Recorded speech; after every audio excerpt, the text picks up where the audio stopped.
Salut à tous, aujourd'hui donc on se retrouve pour parler de perspective et pour dessiner un personnage assis. C'est un sujet qui n'est pas facile, c'est pour ça qu'on va essayer de se simplifier la vie au maximum. C'est parti.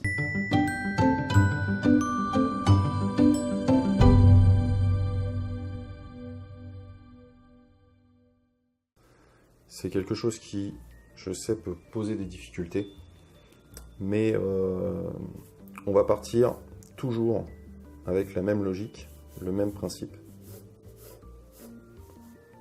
Structuré à partir de formes hyper simples, ok? Je ne sors jamais de cette logique. Donc, des formes molles.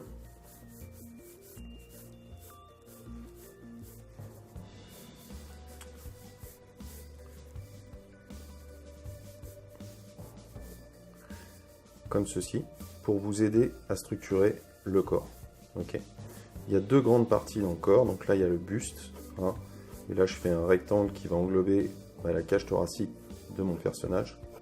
Vous allez avoir une dynamique, il faut bien comprendre et essayer de la saisir. Vous voyez, là j'ai une ligne médiane qui va partir comme ça, et après le personnage est replié.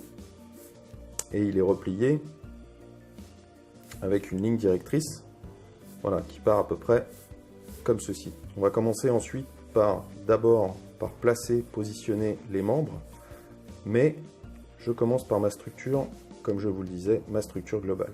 Donc j'ai bien deux jambes, une jambe qui part dans cette direction, et l'autre jambe, donc il faut bien calculer où s'arrêtent vos genoux, mais pour l'instant, l'autre jambe va partir dans cette direction. Voilà. À partir de là, je vais pouvoir lui tracer donc le volume. Le volume partirait à peu près comme ça. Ok, si je me situe, on prend pour exemple cette partie centrale et un peu comme une culotte, l'autre va partir comme ça. Voilà, j'appuie un peu mes traits. Ces traits vont vous aider à structurer l'ensemble. Après, il y a du dessin dans l'espace. Donc, je vous invite à tracer des ellipses pour bien tenir compte des structures des jambes. Je vais avoir une dynamique avec le membre qui va partir comme ça, mon genou qui va arriver là. Voilà, cette articulation du genou est très importante, puisque ensuite, elle va vous entraîner et elle va faire liaison avec la deuxième partie. Donc l'articulation au niveau du genou, vous avez bien quelque chose qui part comme ça, et qui va vous donner le volume de la jambe. Donc là, j'ai bien, n'hésitez pas à tracer des ellipses, j'ai bien encore ma structure en perspective au niveau de la jambe. Ok. Après commencera mon fauteuil. Ensuite, tracer des lignes directrices pour analyser correctement la position. C'est très important d'avoir le bon angle ici et le bon angle ici. Ok. Voilà. Pour l'instant, je vais essayer de dessiner, de trouver le bon écart. Donc là, j'ai mon genou qui va s'arrêter ici. Et je vais essayer de trouver le bon écart entre les deux membres, comme ceci. Ce qu'il faut, c'est que vous compreniez bien la dynamique de votre personnage. Ensuite, vous pouvez prendre des mesures, voilà, en essayant de bien visualiser quelle est la ligne directrice entre les deux genoux, par exemple, une ligne imaginaire, pour prendre également vos mesures comme ceci. Donc là, j'ai un décrochement au niveau de la rotule et j'ai cette jambe qui part en légèrement en arrière-plan. Ensuite, j'ai un resserrement au niveau de la cheville et je vais pouvoir construire ensuite mon pied dans l'espace. Pour ça, une autre ligne directrice va vous aider. Ok, puisque là, on est vraiment en perspective. Je trace la fin du pied. Et important, vous avez un dessus de pied ici qui va venir faire transition. Ce petit côté, ce petit biseau est très important pour créer la perspective. Ok. Et en arrière-plan, je vais avoir mon talon. Ensuite, eh bien, je vais essayer de bien calculer quel est l'écart entre les deux membres. Vous voyez qu'il y a un espace entre les deux jambes, donc ça m'aide, ça me donne une info supplémentaire quant à la dynamique et la direction des membres. Là, je trace schématiquement la rotule. Et même chose, le petit décrochement ici va m'aider à structurer la jambe, le mollet tout d'abord, et la jambe qui va venir comme ça. Ensuite, je vais avoir un talon qui va partir comme ceci, au sol, et le pied qui va se relever dynamiquement comme ça. Même chose ici, je n'oublie pas la transition avec le dessus du pied qui est très important et qui me donne une idée de la dynamique et de la direction à prendre. Là ensuite, j'ai un coup de pied et je peux me baser effectivement sur la semelle ensuite, si j'ai un modèle comme celui-ci, pour dessiner l'ensemble. Donc après, effectivement, la jambe sera légèrement plus enveloppée. Maintenant, je vais continuer et poursuivre avec les bras. Donc je me base bien sur le mouvement de l'épaule. D'abord, voir la direction que prend le buste avec cette ligne d'épaule. Ok ? Et à partir de là, je vais me baser là-dessus pour tracer encore des ellipses et tracer la ligne avec les bras. Donc mon personnage étant accoudé, puisqu'il est assis, c'est l'objet du tuto. Je vais prêter bien attention à la perspective au niveau du bras. Je peux m'aider en faisant une ligne directrice, aussi au niveau du dossier du siège, en analysant bien les espaces, en prenant certaines mesures. Et là, j'analyse bien la direction au niveau du bras. Je trace mes ellipses pour m'aider. Je vois qu'il y a d'une part ce muscle d'avant-bras, parce qu'on a à faire un raccourci, c'est-à-dire une vue trompeuse en perspective. Et là, je vais avoir à ce niveau-là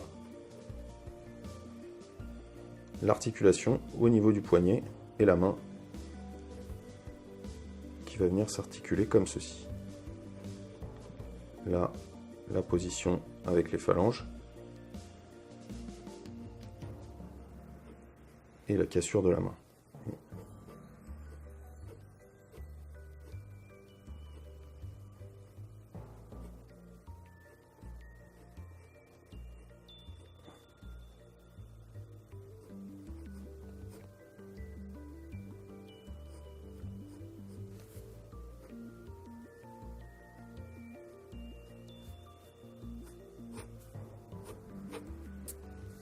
Donc ma hanche arrive bien là. Je vais ensuite voir la dynamique au niveau des bras. Le bras en arrière-plan étant à peu près au niveau, voilà, accoudé comme ceci, et replié au niveau de la tête. Donc on va se fier aux accoudoirs ici, et on va voir en perspective ce que peut donner effectivement le second accoudoir qui vient s'apposer à ce niveau-là. Il est à peu près à ce niveau-là par rapport à mon personnage. Ensuite, voilà, je vais donner la direction du bras et je peux m'aider aussi effectivement, vu que le bras est en arrière-plan, vous voyez que là je vous fais une face cachée, eh bien je peux m'aider tout bêtement du t-shirt et de la marque du t-shirt pour faire une ellipse et amorcer la perspective au niveau du bras. Ok. Le bras est accoudé également, donc je marque bien la ligne de coude et l'articulation, et ensuite je vais créer le pli et faire revenir le membre. Ok, je peux me tracer une ligne directrice pour bien évaluer la distance et l'angle du bras.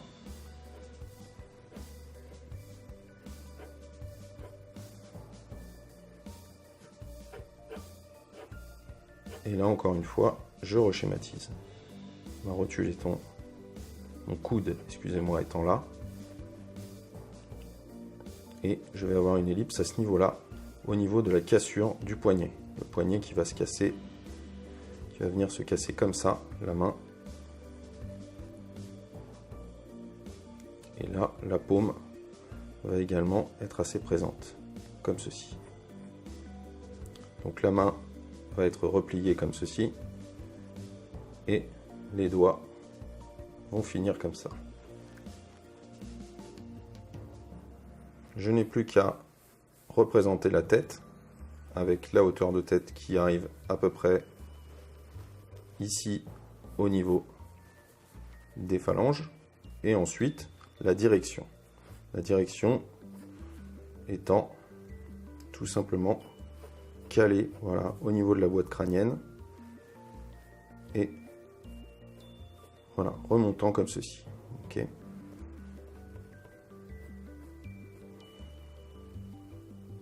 Maintenant, eh bien, je peux déterminer facilement la position des yeux, du regard, à peu près là, et les oreilles, donc dans l'alignement. Le cou, bien sûr, hein, les muscles du cou, donc vous voyez que le muscle ici forme un angle prononcé, et va directement s'articuler avec l'épaule. Comme ceci. Et l'autre laisse une dynamique supplémentaire et un écart supplémentaire avec l'épaule ici, en premier plan. Comme vous le voyez là, mon personnage assis est à peu près structuré. Après, il me manque des détails bien évidemment, et je partirai de cette schématisation pour améliorer et corriger mon dessin.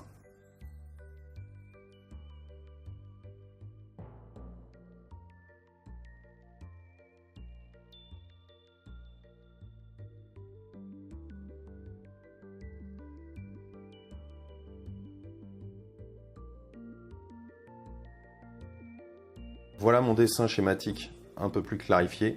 Commencez toujours par cet exercice de schématisation parce que, eh bien, après, vous pourrez habiller votre personnage, créer des ombres et du volume dans de très très bonnes conditions.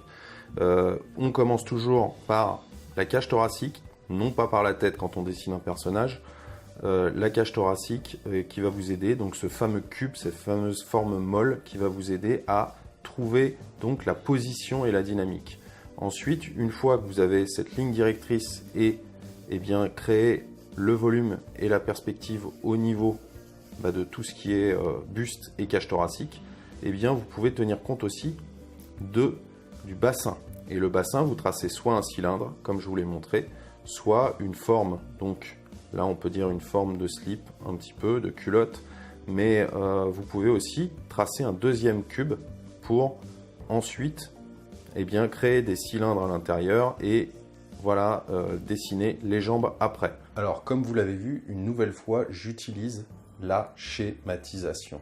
Il n'y a que comme ça que vous arriverez à décortiquer un sujet le mieux possible. Commencez par le buste, la forme schématique du buste ainsi que la forme du bassin qui est replié va vous permettre ensuite eh bien, d'ajouter les membres et la tête. C'est le moyen le plus direct et logique pour dessiner quelque chose de juste. L'erreur, comme je vous le disais, que je vois souvent chez les débutants, c'est de ne pas tenir compte du volume des jambes quand l'assise est moins visible. N'oubliez pas ce facteur, même si le personnage est replié, les jambes ont un volume conséquent comme la cage thoracique. Donc, ne pas dessiner des personnages à plat. Voilà, moi je vous retrouve très bientôt pour un nouveau et prochain tuto sur la perspective. D'ici là, bon dessin, salut!